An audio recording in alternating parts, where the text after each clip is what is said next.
नमस्कार। इस दिल से के एपिसोड में हम प्रयास करेंगे कि इस सवाल का जवाब कौन देगा और कैसे देगा कि हिंदुस्तान का नागरिक कौन है और उसकी नागरिकता कौन तय करेगा। बहुत अहम सवाल है क्योंकि पीछे इलेक्शंस हुई हैं कई प्रदेशों में, तो कई नागरिकों को वोट देने का हक नहीं मिला। पश्चिम बंगाल में तो सुना है कि लगभग 20-25 लाख लोग ऐसे ही रह गए। अभी हाल ही में 24 जून इसी साल एक पासपोर्ट सेवा दिवस मनाया गया और वहाँ जो हमारे एक्सटर्नल अफेयर्स मिनिस्ट्री के ऑफिशियल हैं, उन्होंने ये कहा कि जो हमारा पासपोर्ट है वो एक ट्रैवल डॉक्यूमेंट है, लेकिन वो सिटीजनशिप का प्रतीक नहीं है। उसके द्वारा आप ये नहीं कह सकते कि आप सिटीजन हो। इससे बड़ा बवाल पैदा हुआ। तो नागरिक कौन है? अगर आपके पास पासपोर्ट है तो आप नागरिक, उसके आधार पर नहीं कह सकते कि आप नागरिक हो। आपके पास अगर बर्थ सर्टिफिकेट नहीं है तो कैसे तय कोई करेगा कि कोई नागरिक है? तो ये बड़े पाचीदा सवाल हैं और हम प्रयास करेंगे कि इनके जवाब इस चर्चा में हमें थोड़े बहुत मिलें।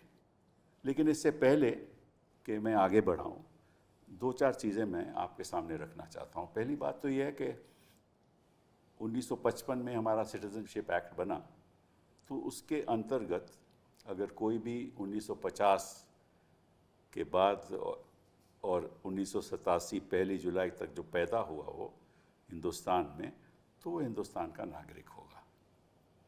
अब मुश्किल तो ये है कि लाखों लोगों के पास बर्थ सर्टिफिकेट नहीं है, तो कैसे कोई तय करेगा?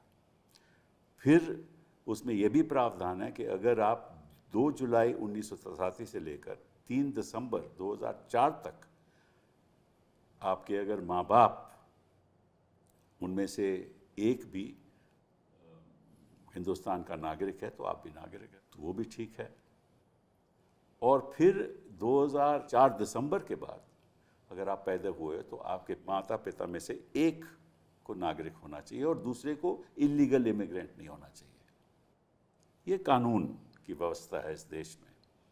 अब बवाल पैदा इसलिए हुआ क्योंकि लाखों लोगों के पास कोई बर्थ सर्टिफिकेट नहीं है। कहाँ पैदा हुए, कैसे पैदा हुए? कई लोग तो, मैं अपनी खुद की बात बताऊं कि मैं घर में पैदा हुआ, उस समय तो पार्टीशन थी तो हम इस तरफ आ गए, लेकिन लाखों लोगों के पास के सर्टिफिकेट नहीं है। तो कैसे कोई प्रूव करेगा कि हम हिंदुस्तान के नागरिक हैं? और जिसके पास पासपोर्ट है, अगर वो पासपोर्ट दिखाता है तो अब सरकार ये कहती है कि वो भी तो सिटीजनशिप का वही प्रतीक नहीं है। तो इन सब बातों पे हम चर्चा करेंगे। साथ हमारे 3 ऐसे लोग हैं जो बुद्धिजीवी लोग हैं और मुझे पूरा विश्वास है कि कोई ना कोई सनलाइट इस इशू पे आएगी। सबसे पहले जस्टिस धूलिया साहब, आपका बहुत बहुत धन्यवाद। आप एक बड़े डिस्टिंग्विश्ड ज्यूरिस्ट हो और आपकी जो मानसिक रवैया है टुवर्ड्स ह्यूमन इश्यूज़ जो बहुत ही एक ह्यूमेन है, और आपकी कॉन्स्टिट्यूशनली सेंसिटिव अप्रोच रही जब भी आप जज रहे सुप्रीम कोर्ट में। और आपने शुरुआत अपनी करियर की इलाहाबाद में की। आप वहाँ यूनिवर्सिटी में मॉडर्न हिस्ट्री में आपने डिग्रीज़ ली।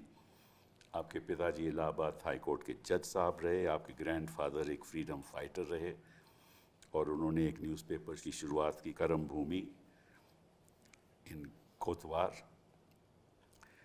आपने इलाहाबाद में 1986 से लेकर 2000 तक आपने वहाँ प्रैक्टिस की। फिर आप उत्तराखंड चले गए। उत्तराखंड में फिर आप 2004 में मेरे ख्याल AAG भी बने, सेंट्रल गवर्नमेंट स्टैंडिंग काउंसिल भी बने। फिर आप अल्टीमेटली जज भी बन गए और जज होने के बाद आप वहीं रहे मेरे ख्याल 2021 तक, और फिर आप गुवाहाटी चले गए और 2022 में आप सुप्रीम कोर्ट के जज बने और 2025 में आप रिटायर हुए। और इस बीच जब भी आप कोर्ट में बैठते थे तो मैं तो आपके सामने कई बार पेश भी हुआ। तो आपकी अप्रोच जो थी वो यही थी, राइट्स बेस्ड अप्रोच, मतलब कि एक संविधान की और मानवता के हकों को सामने रखते हुए आप हमेशा प्रयास करते थे कि कोई भी इंटरप्रिटेशन देनी हो किसी भी बात की, वो सिटीज़न के प्रति होनी चाहिए। विवेक जी, मैं आपको बड़े अरसे से जानता हूँ, कई बार हमारे शो में आ भी चुके हो आप, इसलिए मैंने आपको आज तकलीफ़ दी क्योंकि आप फॉरेन सर्विस को बिलोंग करते हो और आपका बड़ा डिस्टिंग्विश्ड करियर रहा है। इलाहाबाद से आप भी हो, इलाहाबाद यूनिवर्सिटी में आप इंडियन हिस्ट्री में आपने डिग्री ली, पढ़ाते भी थे, आप लेक्चरार भी थे। 1975 में आप फॉरेन सर्विस में आए। आप Cairo, Abu Dhabi, Washington, Kuala Lumpur आपका पोस्टिंग्स हुई। एम्बेसडर म्यांमार, अफ़गानिस्तान, थाईलैंड के रहे। फिर 2002 से लेकर 2005 तक बड़ा डिफ़िकल्ट टाइम था क्योंकि वहाँ जो सिक्योरिटी सिचुएशन थी वो बहुत चैलेंजिंग थी। वहाँ आप एम्बेसडर रहे और joint secretary Iran, Pakistan, Afghanistan division में भी आप रहे और सेक्रेटरी वेस्ट रहे and overseeing the relations with countries like Afghanistan, Pakistan and Iran. And you know a lot about Iran. We've discussed this with you on other occasions. फिर आप 2011 में retire हुए और उसके बाद जो आपका पब्लिक सर्विस रहा, इन द सेंस जब भी आपके आर्टिकल्स न्यूज़पेपर में आते हैं तो दे आर वेरी थॉटफुल। बहुत बहुत धन्यवाद आपका आने का। सिद्धार्थ जी, मैं कैसे आपकी बात में शुरू करूं क्योंकि इतने अवार्ड्स आपको मिल चुके हैं, अगर मैं गिनाने लगूं तो ख़त्म होगा ही नहीं। लेकिन you are the co-founding member of The Wire and you were the editor of The Hindu till 2013। फिर आपने रिज़ाइन किया। आप भी लखनऊ के पढ़े हुए हैं and London school of economics and Colombia university से आपने इकोनॉमिक्स की डिग्री ली और बर्कले में आपने जर्नलिज़म की डिग्री ली और न्यूयॉर्क यूनिवर्सिटी में आप पढ़ाते थे इकोनॉमिक्स। तो आपका बड़ा वाइड रेंजिंग एक्सपीरियंस रहा है इन मैनी एरियाज। 2004 में आपने हिंदू ज्वाइन किया स्ट्रेटेजिक अफेयर्स एडिटर एंड 2005 में you got an award, United Nations Correspondents Association Award. Then you got another award in 2006, Bernardo O'Higgins Order of the President of Chile. आपको Ramnath Goenka award भी मिला, journalist of the year. तो thank you very much for being here. Dhulia ji, आपसे शुरुआत करता हूँ कि मुझे बताइए कौन सा ऐसा डॉक्यूमेंट है जिससे प्रूव हो सके कि मैं नागरिक हूँ या आप नागरिक हो, वो ऐसा है?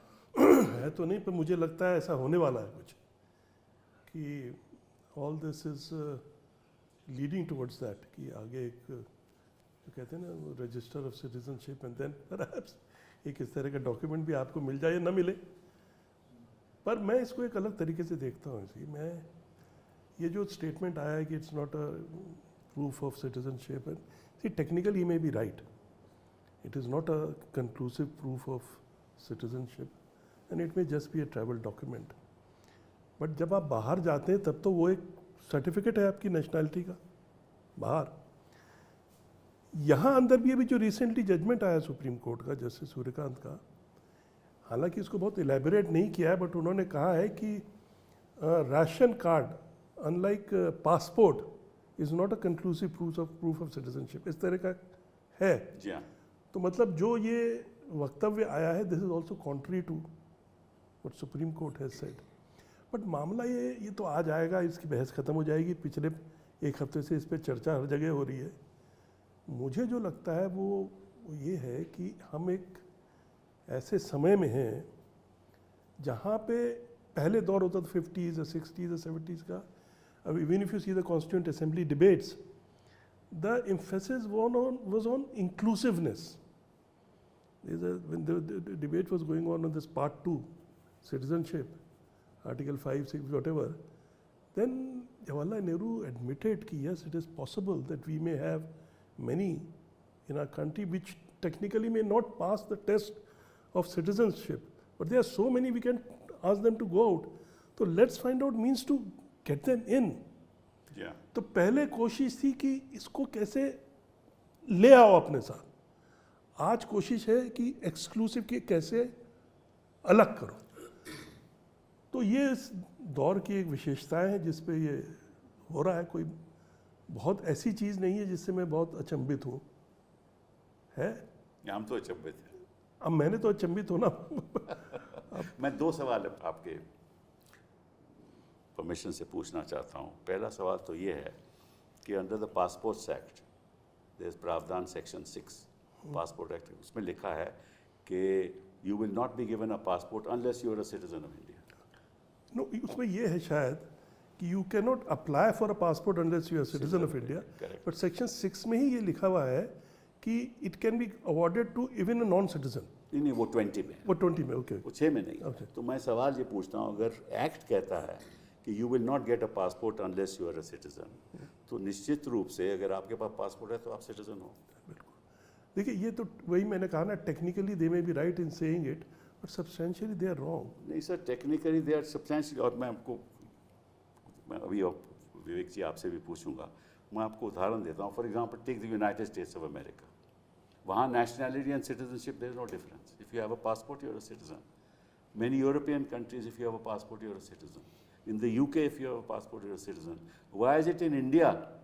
अगर यूके में पासपोर्ट है तो सिटीजन हो, अमेरिका में सिटीजन हो, यूरोपियन यूनियन में सिटीजन हो, तो फिर आप हिंदुस्तान में क्यों नहीं हो? अब पासपोर्ट कहता है Republic of India. Republic of India मुझे एक सर्टिफिकेट देती है, पासपोर्ट देती है, उसमें नेशनैलिटी है हिंदुस्तानी।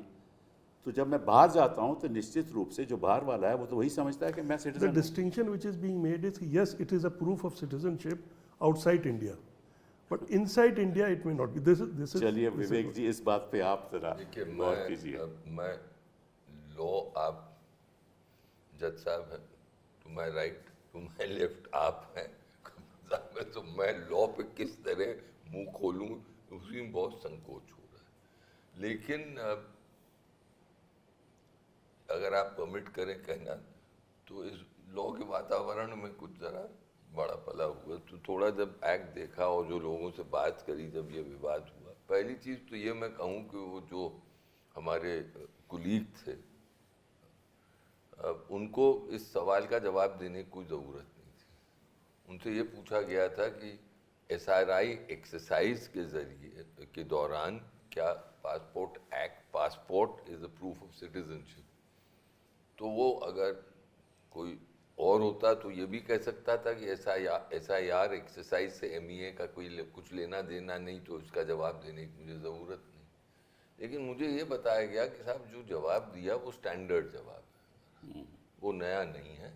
हमने हमेशा यही कहा है कि ट्रैवल डॉक्यूमेंट है, MEA ने ट्रैवल डॉक्यूमेंट है और ये सिटीजनशिप का नहीं। अब इसको मुझे 2 मिनट दीजिएगा। जी हाँ, जी हाँ। मैंने जो स्टडी किया पासपोर्ट एक्ट, उसमें अच्छा, पासपोर्ट एक्ट बना कब? ये जब बना 60s में, तब इसलिए बना क्योंकि कोर्ट का डायरेक्शन था कि आप एक एक्ट बनाइए। उसके पहले खाली एग्जीक्यूटिव ऑर्डर्स थे।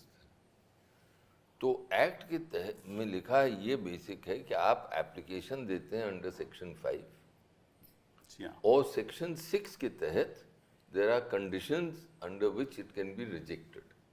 ठीक। और एक कंडीशन ये है कि अगर आप सिटीजन नहीं हैं Correct. तो इट इज रिजेक्टेड। अच्छा, अब जब आप एप्लीकेशन देते हैं ना अंडर 5, तो उसमें ये भी प्रावधान है कि you have to say that I pledge allegiance. I may be wrong in my ठीक है, to the exact word, Constitution. but the meaning is I pledge allegiance to the unity, sovereignty and territorial integrity of India. तो अगर आप citizen नहीं हैं तो how can you be asked to pledge this integrity? Correct. आपने सही कहा कि सेक्शन 20 के अंदर एक प्रोविजन है कि it can be given to any person. The word used is person. अब section 20 is the exception. Right. Section 5, यानी मैं तो यहाँ तक कहूँगा कि 99.9% पासपोर्ट्स जो दिए जाते हैं under section 5, of course. And all those the form is filled etcetera. Section 20 के तहत अब मैं ज़्यादा इलेबोरेट नहीं कर सकता हूँ। मैं बस इतना कह सकता हूँ कि यह भारत ही में नहीं है, हर देश में ये है कि डिप्लोमेटिकली और सेंसिटिव एरियाज में आपको कभी कभी एक ट्रैवल डॉक्यूमेंट या पासपोर्ट की ज़रूरत होती है अपने नेशनल इंटरेस्ट के तहत। जी हाँ। और मुझे ये भी लगता है कि सेक्शन 20 में जब कोई हम डॉक्यूमेंट देते हैं तो कोई किसी तरह की जो एप्लीकेशन सेक्शन 5 के तहत भरी जाती है उसकी ज़रूरत या उसकी मांग शायद नहीं हो। नहीं होती। अच्छा, पहली चीज़ तो ये। अब चलिए, पासपोर्ट पे लिखा रहता है नेशनैलिटी, राष्ट्रीयता, हिंदुस्तानी, भारतीय। हमारे जो मैंने देखा है, और आप लोग तो विद्वान हैं इसके, आप मुझे कह सकते हैं मैं गलत हूँ, जहाँ तक मुझे मालूम है हमारी डोमेस्टिक लॉज में या कोई भी लॉ में नेशनल शब्द इस्तेमाल नहीं हुआ है, सिटीजन इस्तेमाल हुआ। There is no definition of the word national.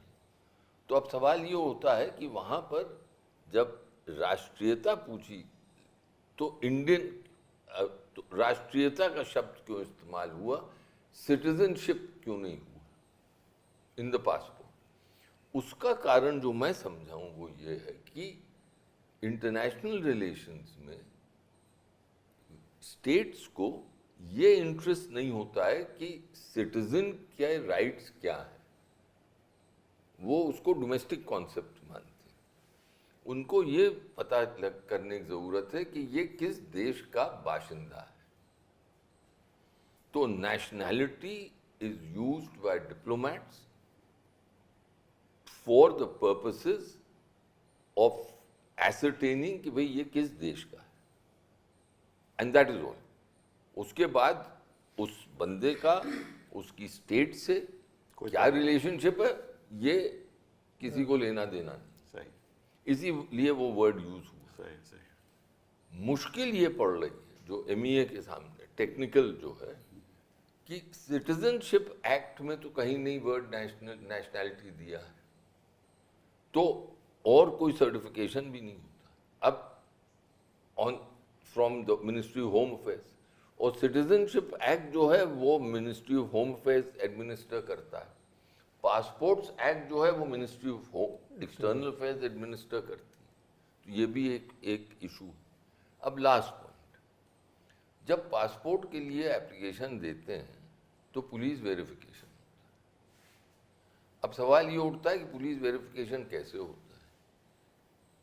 मुझे जो जानकारी है, और मैं आपको साफ कह दूं कि मुझे रिटायरमेंट में अब 15 साल होने को आए और जो सिस्टम्स हैं वो बदलते जाते हैं, लेकिन मुझे जो लगता है वो ये है कि जो पासपोर्ट एप्लीकेशन है, और आज के दिन तो सबसे आसान यही है कि उसकी प्रेसी नहीं बनाए, वो पासपोर्ट एप्लीकेशन ही भेज दी जाती है पुलिस को।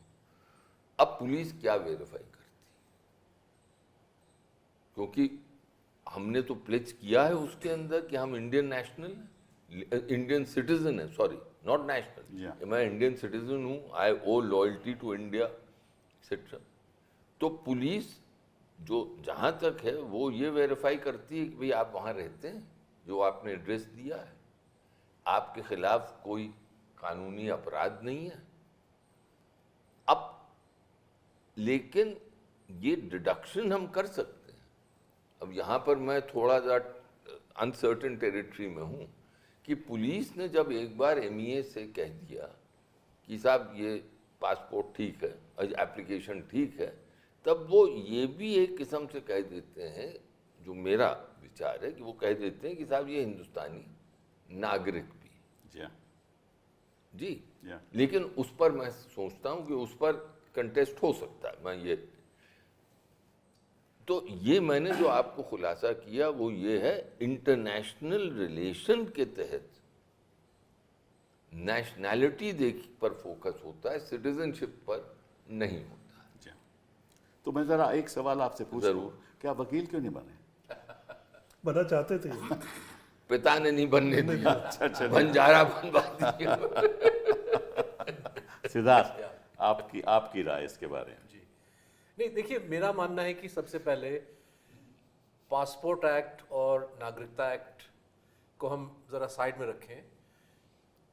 हिंदुस्तानी नागरिकता की परिभाषा हमको हिंदुस्तान के संविधान में मिलता है, जहाँ पे स्पष्ट शब्दों में लिखा है कि अगर आपकी पैदाइश हिंदुस्तान में हुई है तो आप हिंदुस्तानी नागरिक हैं। एक मतलब चंद शब्दों, उसके बाद सिटीजनशिप एक्ट के तहत उसमें जैसे आपने कहा 2003 में एक कट ऑफ था जहाँ पे आपके पेरेंट्स की नेशनैलिटी एक तरह से वो एक उसका एक प्रूफ उसका एक क्राइटेरिया बनता है। लेकिन 87 से पहले चाहे आपके वालिदैन हिंदुस्तानी हैं या नहीं, अगर आपकी पैदाइश हिंदुस्तान की टेरिटरी पे हुई है तो आप हिंदुस्तान के नागरिक हैं। That is the definition of an Indian citizen. सवाल ये उठता है कि भाई प्रमाण, मेरा मानना है कि हिंदुस्तान के संविधान ने और आज तक तमाम जो कानून वगैरह जो बने हैं शायद इसीलिए नागरिकता का प्रमाण की परिभाषा नहीं दी और किसी दस्तावेज को आइडेंटिफाई नहीं किया, क्योंकि आमतौर पे ये अजम्पशन है कि हिंदुस्तान में अगर कोई है तो वो हमारा नागरिक है, और अगर शक ये है कि कोई नागरिक नहीं है तो फिर सरकार पे वो एक तरह से सरकार की जिम्मेदारी है कि वो साबित करे। Rebuttable presumption. हाँ, मतलब कि if anybody found in India the assumption is that you are Indian. And अभी तक जो है हिंदुस्तान की सारी जो सरकारी पॉलिसीज थी इनको इस तरह से डिजाइन नहीं किया गया कि हम किसी को एक्सक्लूड करेंगे, नॉन सिटीजन को एक्सक्लूड करेंगे। अब ये दौर आ गया जहां पे ये एक तरह से फियर ऑफ फॉरेनर्स को एग्जैजरेट किया जा रहा है। मैं एग्जैजरेट इसलिए कह रहा हूं क्योंकि बार बार सियासतदानों का कहना है, हमारे गृह मंत्री अलग अलग जो हमारे लीडर्स हैं वो कहते रहते हैं कि घुसपैठिए हैं, यहाँ तक कि उनको दीमक बुलाया जाता है टू कन्वे कि बहुत बड़ा खतरा है। लेकिन जब उनसे पार्लियामेंट में पूछा जाता है कि जनाब आप आंकड़े बताइए कि सरकारी जांच के मुताबिक कितने लोगों की शनाख्त हुई है, एक डेटा बताइए, तो वो कहते हैं हमारे पास कोई ऐसा डेटा नहीं है। तो आपके पास डेटा नहीं है कोई, तो आप कैसे कह सकते हैं कि भाई हिंदुस्तान जो है यहाँ पे बाकायदा फ्लडिंग हो रही है बाहर वालों की। तो ये पॉलिटिकल खेल है, और मुझे लगता है कि जो पासपोर्ट, ये जो सारा जो अभी पॉलिटिक्स शुरू हुआ है, आपकी बात सही है, आपकी भी बात सही है काटजू साहब की, जिस संदर्भ में ये सवाल उठा विदेश मंत्रालय में, मैं क्योंकि एक पत्रकार होने के नाते मैंने थोड़ा सा पता किया भाई किस संदर्भ में ये सवाल उठा, तो कोई ऐसा एक सोची समझी चाल नहीं है सरकार की कि हम इस इशू इस जो है ट्रायल बलून के तौर पे हम इसको उछालें। लेकिन जब इशू बन गया, चिंता की बात यह है कि सरकारी मिनिस्टर जो है फिर खबरें डालते गए अपने चुनिंदा मीडिया हाउसेस के जरिए कि विदेश मंत्रालय के जो ऑफिसर हैं जो कहा सही कहा, इसलिए, और फिर वो तर्क देने लगे जैसे सेक्शन 20 ऑफ पासपोर्ट एक्ट, मतलब कि इलॉजिकल चीज़ें, जो चीज़ एक्सेप्शनल बनाई गई है for reasons of state, intelligence operations, diplomacy, आप उसको एक कह रहे हैं कि इसलिए जो है पासपोर्ट एक प्रमाण नहीं हो सकता। तो मैं ये जो पॉलिटिकल इंटेंट है इस डिबेट के पीछे, और जैसे जस्टिस साहब ने कहा कि शायद सरकार का इरादा ये है कि हम आगे जाके एक ऐसा लिस्ट बनाएं जहाँ पे लड़ाई झगड़े होंगे, बहुत सारे लोग जिनको हम नहीं चाहते इनको हम एक्सक्लूड करें, या उनके लिए बहुत हम मुश्किल बनाएं ताकि वो अपने सिटीजनशिप को साबित हमारे हिसाब से नहीं कर पाएंगे। जबकि जिस तरह से पासपोर्ट एक्ट फंक्शन होता है, जिस तरह से पासपोर्ट इशू होता है, अगर किसी के पास पासपोर्ट है तो the presumption has to be कि ये भारत के नागरिक है। और ये जो बॉम्बे हाई कोर्ट का एक जजमेंट बताया जाता है, इसको भी सरकारी अनोनिमस मिनिस्टर्स ने इस बात को उछाला कि भाई 2013 का एक जजमेंट है बॉम्बे हाई कोर्ट में, वो जजमेंट भी रेलेवेंट नहीं है क्योंकि जिस पासपोर्ट को वहाँ पेश किया गया वो ऑलरेडी कैंसिल हो चुका था। तो अगर एक पासपोर्ट, रॉन्गली इशूड पासपोर्ट सरकार ने कैंसिल किया और फिर जाके कोई कहता है कि भाई ये पासपोर्ट मेरी नागरिकता का प्रमाण है, तो जाहिर है कि कोई कोर्ट उसको एक्सेप्ट नहीं करेगा क्योंकि वैलिड पासपोर्ट है नहीं। तो the presumption has to be, passport है आपके पास तो आप, लेकिन मैं उससे ज्यादा ये कहूँ क्योंकि पासपोर्ट तो ज्यादा से ज्यादा 10% इंडियंस के पास होगा, और भी कम है 6-7%। शायद सवाल मैं ये कहना चाहता हूँ कि पासपोर्ट रख लीजिए साइड में, किसी के पास दस्तावेज ना भी हो किसी किस्म का, sir the state's presumption has to be कि भाई ये हिंदुस्तान के नागरिक हैं, और अगर आप उनको अपने अधिकारों से वंचित करना चाहते हैं तो जिम्मेदारी आपका है कि आप साबित करो, आप ये साबित कीजिए कि हिंदुस्तान में ये पैदा नहीं हुए। 2003 के बीच अगर इनकी पैदाइश हुई तो ये साबित करें कि इनके एक भी माँ बाप, एक भी वालिदैन जो है वो हिंदुस्तानी नागरिक नहीं है। और 2003 के बाद अगर इनकी पैदाइश हिंदुस्तान में हुई तो आप साबित करें कि या तो इनके माता या पिता इलीगल इमिग्रेंट हैं। अगर आप इन 3 चीज़ों को कोर्ट को सेटिस्फाई नहीं कर सकते तो the assumption has to be कि नागरिक है। तो मैं समझता हूँ कि डॉक्यूमेंट के उलझन में हमको पढ़ना भी नहीं चाहिए था, और अगर हम पढ़ रहे हैं तो सरकार का जो एक मंसूबा है लोगों को एक्सक्लूड करने का और इससे एक पॉलिटिकल जो है एजेंडा आगे बढ़ाने का, उस पर हमको फोकस करना चाहिए। ये भाई तो आपने बड़ी मूल बात कही और मैं आपसे सहमत हूँ, लेकिन दुलिया साहब मैं एक लॉ के आधार पे बोलता हूँ, कोई भी डॉक्यूमेंट है वो फोर्ज हो सकता है। पासपोर्ट भी फोर्ज हो सकता है, आधार कार्ड भी फोर्ज हो सकता है, बर्थ सर्टिफिकेट भी फोर्ज हो सकता है, कोई भी डॉक्यूमेंट है फोर्ज हो सकता है। तो लेकिन अगर मेरे पास डॉक्यूमेंट है और आधार एक्ट के अंतर्गत मुझे वो मिला है, पासपोर्ट एक्ट के अंतर्गत वो मुझे मिला है, तो वो तो स्टैट्यूटरी अथॉरिटी है ना। तो अगर स्टैट्यूटरी अथॉरिटी मुझे कोई दस्तावेज देती है, पासपोर्ट देती है या आधार देती है, तो निश्चित रूप से वो माना जाएगा, जब तक कोई ऐसा नहीं कहा जाएगा कि ये पासपोर्ट फोर्ज्ड है। और साबित करें, और साबित करना पड़ेगा ना।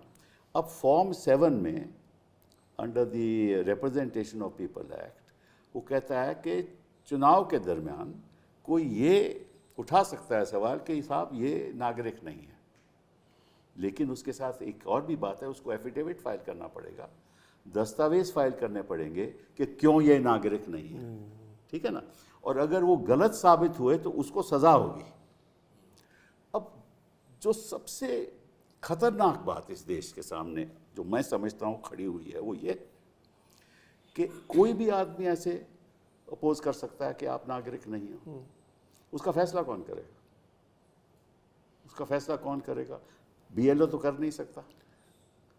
तो मेरा सवाल ये आपसे है कि ये जो सारा षड्यंत्र हो रहा है इसलिए हो रहा है कि किसी तरीके से लाखों लोगों की नागरिकता के वो सवाल उठाओ और फिर करो आप वोट नहीं कर सकते। बिल्कुल, मुद्दा तो ये सवाल आपसे। अच्छा, ये मैं सवाल से एक स्टेप और आगे जाता हूँ। ये मान लीजिए कि 140 करोड़ के देश में 3, 4, 5, 10 करोड़ लोग ऐसे होंगे जो ये साबित नहीं कर पाएंगे जी हाँ। कि they are citizen of India. Then automatically under the Foreigners Act, where the foreigner is defined as somebody who is not a citizen of India, he becomes a foreigner, right? फिर burden of proof भी नहीं, फिर वो जाएगा कहाँ? जाएगा। He is not a citizen of USA. Detention He is center. not up that. तो you'll have detention center, you have foreigners court. एक आप क्या खड़ा कर रहे हो? तो ये डरावनी चीज़ है। आप उस रास्ते पे जा रहे हो जिससे कि एक आम आदमी को डरना चाहिए कि क्या हो जाएगा अगर ऐसा होगा तो। उनको आप निकाल तो सकते नहीं है कि कितनों के पास ऐसा होगा। कई सर्टिफिकेट, मैं तो जब सुन रहा था इस केस को तो जब मैंने सर्टिफिकेट्स की लिस्ट देखी वो SIR में, जी हाँ, तो मैंने कहा ऐसे तो कई सर्टिफिकेट जो मेरे पास नहीं होंगे। हाँ, करेक्ट। उसमें अब मेरे फादर का बर्थ सर्टिफिकेट पूछ रहे थे, मेरी मदर का बर्थ सर्टिफिकेट पूछ रहे थे, how will I have that. और कई लोग हैं जिनके पास प्रॉपर्टीज नहीं है, वो कहाँ से लाएंगे एक प्रॉपर्टी का सर्टिफिकेट? तो ये सवाल ही नहीं पूछे जाने चाहिए। मैं अगर यहाँ पे रह रहा हूँ तो प्रिजम्पशन ये मैं क्यों रहूँगा यहाँ? सी अदर इधर I have a passport of some other country, I am a national of say Bangladesh और सम अदर कंट्री और इंडोनेशिया, सो ऐसे में मैं वहाँ का, मैं खुद ही यहाँ पे वीज़ा पे आया हूँ, चला जाऊँगा। पर अगर नहीं है तो मैं कहता हूँ भाई मैं भारतीय का नागरिक हूँ, आप प्रूव करो कि मैं नहीं हूँ। तो ये प्रिजम्पशन उस पर पूछा जाना चाहिए जो है सवाल कर रहा है। बिल्कुल। तो है ना, आप सवाल ही गलत कर रहे हो तो जवाब गलत मिलेगा ही ना। जी हाँ। एक मुनीर नियाजी का शेर है ना कि हम अपने अमन का हिसाब क्या देते, सारे सवाल गलत थे जवाब क्या देते है ना। तो ये सवाल ही गलत है, क्या देंगे। मैं आपसे एक एक्सटर्नल अफेयर्स मिनिस्ट्री से जुड़ा हुआ सवाल पूछता हूँ। वो ये है कि अंडर द लॉ नाउ कि अगर मैंने किसी और देश की नागरिकता अपना ली, सिटीजन बन गया, तो मेरा पासपोर्ट कैंसिल हो जाएगा? नहीं, मैं सवाल पूछ रहा हूँ। तो पर अगर पासपोर्ट ट्रैवल डॉक्यूमेंट है फिर कैंसिल क्यों होगा? नहीं, क्योंकि ट्रैवल डॉक्यूमेंट प्रिजम्पशन ये है कि ट्रैवल डॉक्यूमेंट उसी को मिलेगा जो कि सिटीजन है। जो कि Indian, I am now using the word national. अरे भैया, नेशनैलिटी और सिटीजनशिप में अंतर क्या है? देखिए, ये तो आप लोग विद्वान हैं, आप बताएंगे मुझे। मैं आपको जो बताऊं, जो मुझे समझ आता है वो ये है कि nationality is a term which is used in international, which is of international usage only to show to which country or which state, that is the more accurate term in international That's how he allows you to enter the country. अच्छा, अब इसमें मैं आपको दो और उदाहरण देता हूँ जो आपको कभी कभी होता है कि इंडियन इलीगली हिंदुस्तानी बाहर चला गया। जी हाँ। वहाँ पर उसको वहाँ की अथॉरिटीज़ ने पकड़ा और उसको फिर इंडियन एम्बेसी के सामने पेश किया जाता है, जिस कॉन्सुलर एक्सेस सिस्टम से। करेक्ट। और वो कहते हैं कि आप, ये हमें शक है कि हिंदुस्तानी है, आप इसको हिंदुस्तान ले जाइए। जी हाँ। तो फिर तहकीकात होती है और उस तहकीकात की बुनियाद पे ये फैसला होता है कि हाँ ये हिंदुस्तानी है या नहीं है। अगर ये हिंदुस्तानी है तो फिर उसको हम एक इमरजेंसी सर्टिफिकेट देते हैं। उस इमरजेंसी सर्टिफिकेट ट्रैवल डॉक्यूमेंट है जिसके तहत वो हिंदुस्तान आ जाता। अब एक और मसला है जो कि मैं आपके सामने रखना चाहता हूँ, जिसका मुझे मेरे पास कोई डेफिनेट आंसर नहीं।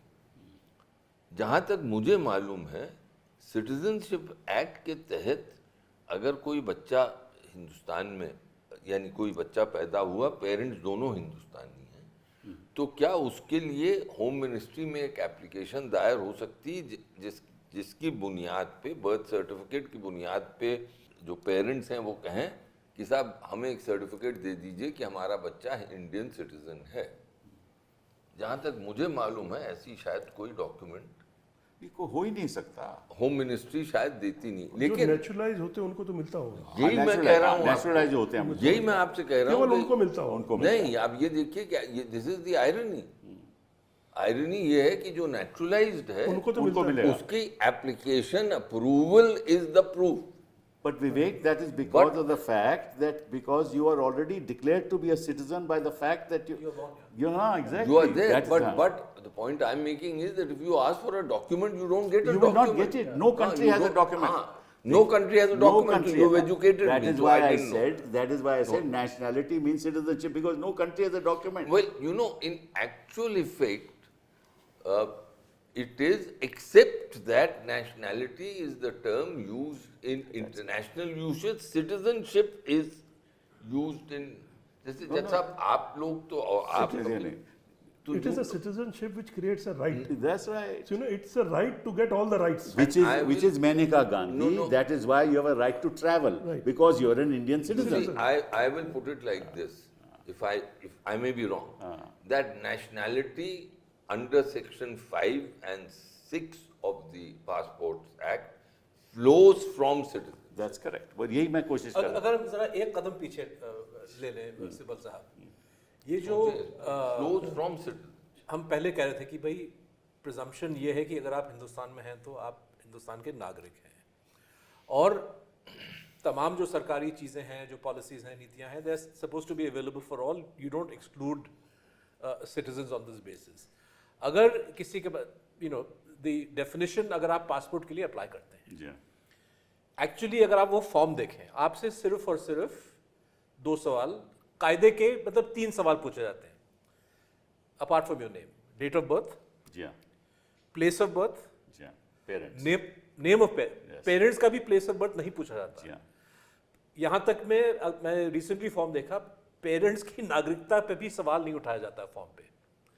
द अजम्पशन इज कि आपने रूल स्टडी किए हैं और आप मतलब यू बेसिक डिक्लेयरिंग की you qualify as a citizen. और पुलिस वेरिफिकेशन का मतलब जैसे काटजू साहब कह रहे थे कि भाई द अजम्पशन इज कि वो सारी चीज़ें पासपोर्ट एक्ट के तहत, सिटीजनशिप एक्ट के तहत जो सवाल उठने चाहिए, police is suppose to due diligence. अगर उस ड्यू डिलिजेंस के बाद किसी सरकारी महकमे ने आपको पासपोर्ट दे दिया तो द प्रिजम्पशन इज कि आप सिटीजन हैं।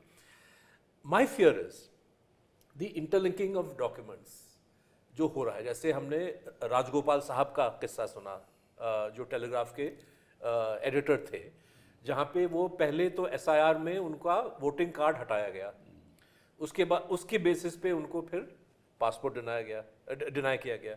मैं एक महिला को जानता हूँ दिल्ली में जो मुसलसल वोट करती रही है, continuously she is voted in, she is a Delhi born person, Indian citizen obviously, और 2024 के चुनाव में क्योंकि वो घर में नहीं थी जब वो गिनने वाला है, तो वो लिस्ट से हटा दी गई। अब जब एसआईआर में वो अपना नाम दोबारा डालना चाहती हैं, उनसे ये पूछा जा रहा है कि भाई आप अपने पेरेंट्स का वोटिंग प्रूफ या उनका वोटिंग कार्ड दिखाइए। दोनों पेरेंट्स उनका इंतकाल हो गया, वोटिंग कार्ड उनका नहीं है। फिर पूछा गया चलो अपने हस्बैंड का बताइए, लेकिन महिला जो है ये डिवोर्स्ड है। तो द बीएलओ इज सेइंग कि फिर आपके लिए हम कुछ नहीं कर सकते। So if now she is denied a voting card, tomorrow when she goes to apply for a new passport, police verification वाला कहेगा कि भाई वोटिंग कार्ड दिखाइए। जी हाँ, बिल्कुल। वोटिंग कार्ड नहीं है तो पुलिस वेरिफिकेशन डिनाइड, आपका पासपोर्ट भी छीन लिया जाएगा। तो this is the crazy world we are entering. But the fear is, I mean, my friend will, she has the means to manage this perhaps, लेकिन जो लाखों करोड़ों की तादाद में गरीब लोगों को अपने सिटीजनशिप राइट से अलग कर दिया जाएगा, this is what is worrying. और जो एक फेमस फ्रेज आदरणीय गृह मंत्री अमित शाह जी बोलते रहते थे पहले 2019-20 में कि क्रोनोलॉजी समझिए। अब इंडियन डेमोक्रेसी की क्रोनोलॉजी क्या है कि गरीबों के पास एक अधिकार जो वोटिंग अधिकार है वो सबसे ताकतवर उनका एक हक है, और वो हर 5 साल आपके खिलाफ अगर आप उनके पक्ष में काम नहीं करेंगे, उनके फेवर में काम नहीं, आपको वो हटा सकता, वो मुश्किल है। नहीं, लेकिन संविधान के तहत वो अधिकार है उनके पास कि अब वो आपको हटा। जजमेंट्स आ रही हैं सुप्रीम कोर्ट, जरा मुश्किल है। अब जो है आप मतलब वोट डालने से पहले ही अगर आप गरीब लोगों को वोटिंग लिस्ट से हटा दें तो फिर आप you can never be voted out. If you permit me to say, my youngest daughter was born in the United States जब मैं वहाँ posted थी। She's been telling me कि उनका नाम वोटर लिस्ट से कट गया, and she has a peculiar problem क्योंकि फॉर्म पर there is no place which is provided for someone born abroad. Born abroad of to Indian parents. To Indian parents, which is citizenship by descent in the constitution and the passport. तो वो कह रही है कि तो so I said कि तुम्हारे पास, she said पापा I can't apply because वो फॉर्म में जगह ही नहीं है।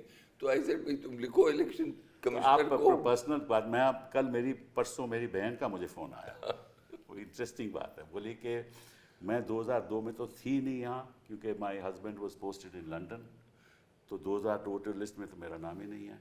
तो वो पूछते हैं, मुझे बता रहे हैं, पूछ रहे हैं कि आप बताइए आपके फादर ने कहाँ वोट किया। तो मैंने कहा कि यार मुझे खुद नहीं पता। वो कह रहे मुझे खुद नहीं पता, बोले I don't know how to fill the form. तो बोले कि मैं फिर पता किया अपने भाइयों से, उनको भी नहीं पता। वो पूछ रहे हैं कि किस पोलिंग बूथ पे वोट हुआ, उनको नहीं पता। तो मैंने कहा ठीक है आप शाम को आ जाना, मैं प्रयास करूँगा कि आपका वोटर। मतलब कि ये तो हाल है हिंदुस्तान का। साहब आपके ये ज़्यादा ज़रूरी सवाल ये नहीं है कि इस चीज़ पे बहस क्यों हो रही है आजकल, ये सवाल क्यों उठ रहे हैं। 80 साल के करीब हो गए हमें स्वाधीन हुए 75 साल से ज़्यादा संविधान आ गया, कभी इस तरह के सवाल हुए नहीं। आज ही के दौर में क्यों हो रहे हैं? मैं बताता आप हूँ बताइए। क्योंकि सुप्रीम कोर्ट ने कह दिया है कि बीएलओ को अधिकार है ये कहने का कि मुझे नहीं लगता कि ये हिंदुस्तान का नागरिक है, और बिना कोई दस्तावेज के उस शख्स को वोट करने का हक नहीं है। तो इसलिए ये सवाल उठता है। तो किस कानून के तहत बीएलओ को ये अधिकार है? उन्होंने कहा election commission citizen I am asking किस कानून के तहत? यही तो जो प्रॉब्लम तो सुप्रीम कोर्ट ने क्रिएट, प्रोसीजरल है। अभी अपील में हो सकता है ठीक हो जाए, पर ये हो ही नहीं सकता ठीक सर, ये हो ही नहीं सकता ठीक, क्योंकि फॉर्म 7 में तो लिखा है कि कोई ऑब्जेक्ट करेगा तो उसको दस्तावेज देने पड़ेंगे, उसको एफिडेविट देना पड़ेगा। बीएलओ तो कोई ऐसे कुछ देना नहीं पड़ेगा, तो कुछ भी कह सकता है, ऊपर से इंस्ट्रक्शन आएगी कि भैया ये काटो इनको, इसका क्वेश्चन करो। तो क्वेश्चन करो तो जज साहब कहेंगे कि आपको इस बार आप वोट नहीं करना, अगली बार कर लेना। So there is no mechanism to correct it. No there is a mechanism. लेकिन उसके लिए कलकत्ता उसके हाईकोर्ट लिए- ने उसके- बोला कि 21 साल लगेंगे। 21 साल लगेंगे। सारे जो तो आप cases मुझे हैं। बताइए, इलेक्शन में तो वोट नहीं कर पाए, एक नागरिक को आपने उसका वोट छीन लिया, I agree with you on that. ठीक है ना, और उसमें 20-25 लाख लोगों का वोट छीन लिया, और सारा इलेक्शन रिजल्ट इधर का उधर हो गया। तो इलेक्शन, ये इलेक्शन कैसे है, ये सवाल मैं आपसे पूछना। नहीं ये जो हियरिंग के तहत के दौरान जो है शायद जस्टिस बागची ने कहा जी हाँ। कि अगर इतने लोग निकाले जाते हैं और रिजल्ट जो है वो अगर लगता है कि भाई ये रिजल्ट पे इसका असर पड़ा है तो we will have to reexamine, लेकिन री एग्जामिन तो हुआ नहीं। और मुझे लगता है कि ये काफ़ी हमने वायर में और भी पब्लिकेशंस ने 60-70 ऐसे कंस्टिट्यूंसीज हैं जहाँ पे excluded people are more than the margin of defeat, margin of victory. तो जाहिर है कि ये इस चुनाव पे एसआईआर और इस किस्म के जो एक्सक्लूजन है इसका असर पड़ा है।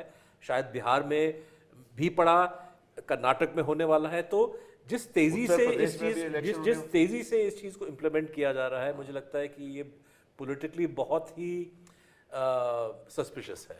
और मैं चाहता हूँ कि कोर्ट इसको बारीकी से, कायदे से इसको देखें, समझें कि क्या हो रहा है। और सबसे मेन चीज़ कि जो संविधान ने भारतीय नागरिक को जो नागरिकता का अधिकार, मूल अधिकार दिया है, voting right, on the basis of the fact that you are a citizen, which is defined on the basis of your birth. Absolutely. इसको अगर कोई BLO छीन ले, आपने बहुत एक सही इशू उठाया कि फॉर्म 7 के तहत अगर किसी कैंडिडेट पे झूठा इल्ज़ाम कोई उठाता है तो इल्ज़ाम उठाने वाले पे सज़ा हो सकती है, लेकिन जो मतदाता है उस पे आप इल्ज़ाम लगा सकते हैं और कोई जो है वो BLO कर सकता है और इस पे सुनवाई भी अगर होगी तो 21 साल के बाद होगी। तो इसका मतलब ये तो पूरी तरह से हमला है इंडियन डेमोक्रेसी पे। नहीं, यही तो ना, जो हमारी लोकतंत्र है उसमें इस तरह से आप उसके रिजल्ट्स को मैनिपुलेट करोगे तो फिर इलेक्शन लड़ने का मतलब ही क्या है?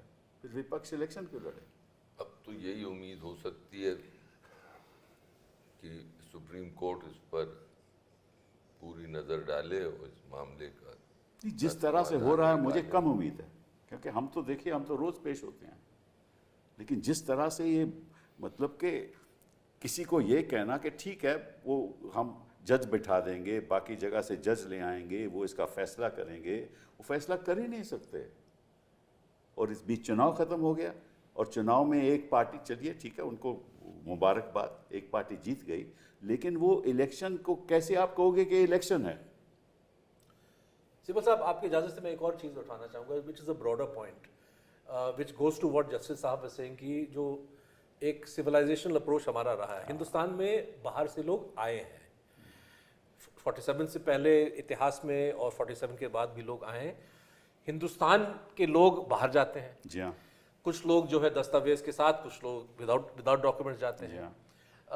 जिस तरह से हमारा एक ऑफिशियल अप्रोच बन गया है कि बाहर से आने वाला हिंदुस्तान में, इसको हम घुसपैठिया बोलते हैं।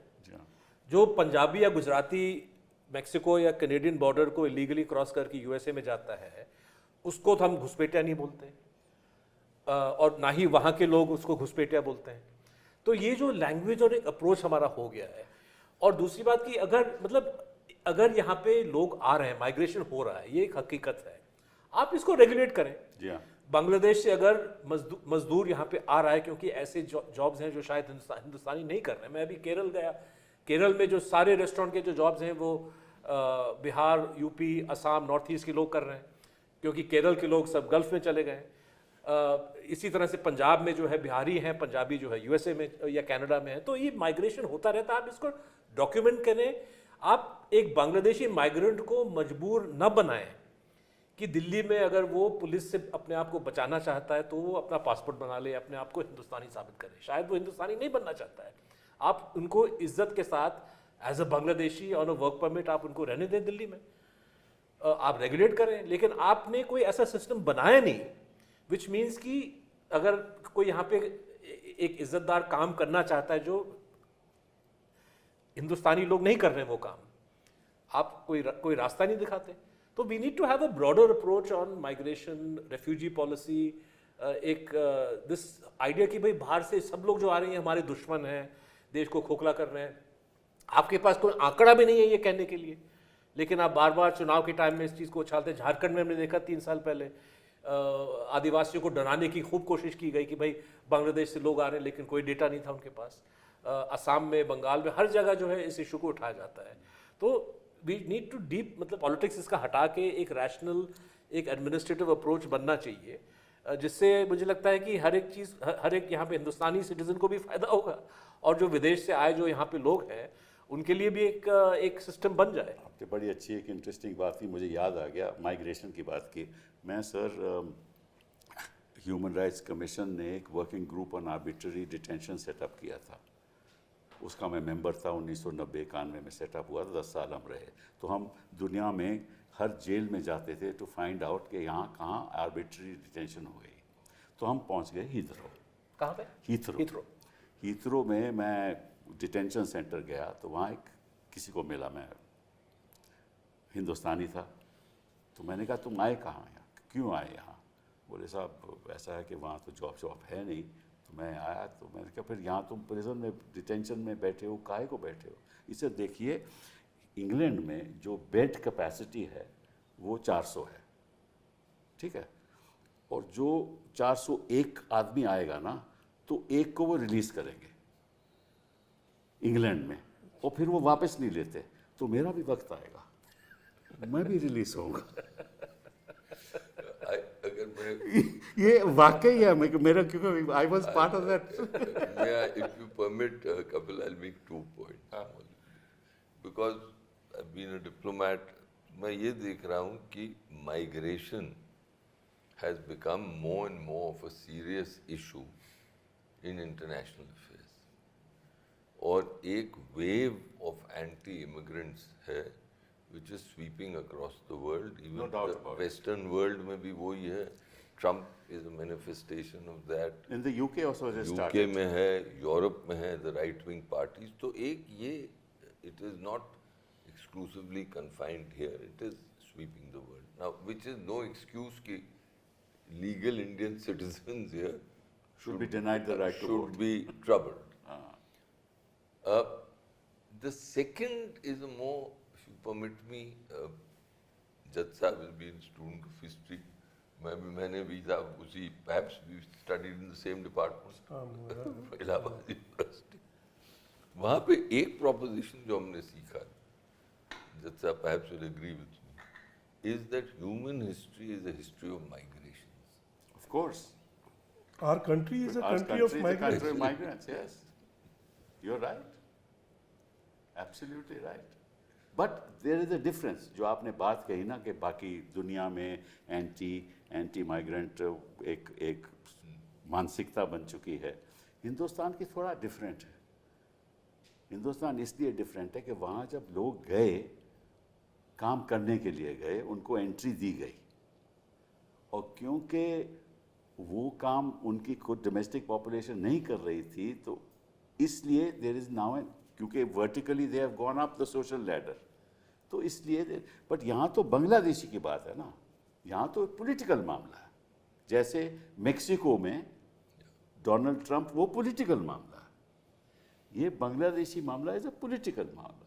इनके पास कोई आंकड़ा नहीं है कि कितने लोग आए, लेकिन बिहार में कौन सा बांग्लादेशी था जिसके आधार पे इन्होंने SIR शुरू की? ईसीआर अभी तक बता नहीं पा रहे। SIR शुरू ही उस आधार पे हुई बिहार में। तो ये एक बड़ा खतरनाक एक षड्यंत्र चला जा रहा है, जिसकी वजह से मैं सोचता हूँ कि सारा मैनिपुलेटिव प्रोसेस ऑफ जो इलेक्शन है, सारा आपका इलेक्शन प्रोसेस इस तरह से मैनिपुलेट किया जा रहा है कि कोई लेवल प्लेइंग फील्ड रहेगी ही नहीं, और उसमें जिम्मेदार 2 इंस्टीट्यूशंस हैं, एक इलेक्शन कमीशन ऑफ इंडिया और एक सुप्रीम कोर्ट ऑफ इंडिया। मैं बस इस सवाल से आपके जवाब सुनना चाहता हूँ। I'm very happy you haven't said MEA, which is my former MEA में अभी भी आप जैसे लोग हैं।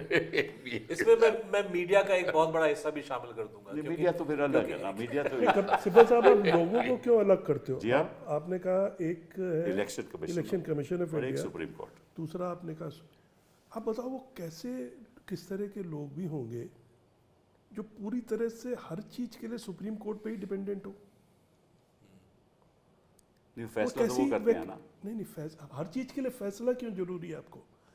आगे अगर जो चीज़ ये जैसे हमारे देश में PIL भी शुरू हुई 80s के दौर पे, वो क्यों हुई? बिकॉज उस दिनों चाहे ये अंडर ट्रायल्स हो, लोगों ने काम किया ज़मीन पे, so the courts paid a compliment to the good deeds of the society. नहीं ठीक बात है, where are the good deeds of the society now? नहीं वो ठीक बात है आपकी, लेकिन यहाँ पे तो एक अगर पेट के लिए कुछ हो जाता है, I mean I am also dog lover and all that, पर उसके लिए तो लोग सड़क पे आ जाते हैं. और यहाँ पे 10-15 दिन से लोग वो बैठे हुए हैं भूख हड़ताल पे, इस पे वहाँ पे कुछ नहीं हो रहा.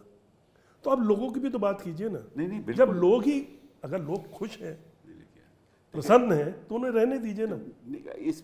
ये बात इससे जुड़ी हुई नहीं, जो आपने बात कही वो सही है, लेकिन SIR से जुड़ी हुई नहीं ये बात है, क्योंकि SIR से क्योंकि जुड़ी SIR बात तो कोर्ट ही करेगा ना. SIR और सिटीजन का भी तो मतलब लोगों से ही जुड़ा हुआ मसला है ना. नहीं, बट फैसला तो सुप्रीम कोर्ट ही करेगा ना कि इसको वोट का हक है, किसको नहीं है. ये तो जनता नहीं करेगी, जनता तो विरोध करेगी. अब होगा विरोध, अगर ऐसे ही चलता रहा तो जो आप कह रहे हैं वो होगा, जनता आएगी, क्योंकि और कोई चारा नहीं रहेगा.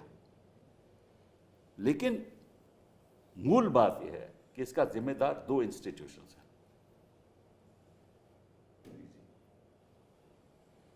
एक्सटर्नल अफेयर्स तो नहीं है. चलिए, आई थिंक एक्सटर्नल अफेयर यहाँ तक है कि ये मसला वहीं से छोड़ा गया. ये शुरुआत वहीं से हुई. चलिए इसी बात से हम इस चर्चा खत्म करते हैं. बहुत बहुत धन्यवाद आपको. Thank you.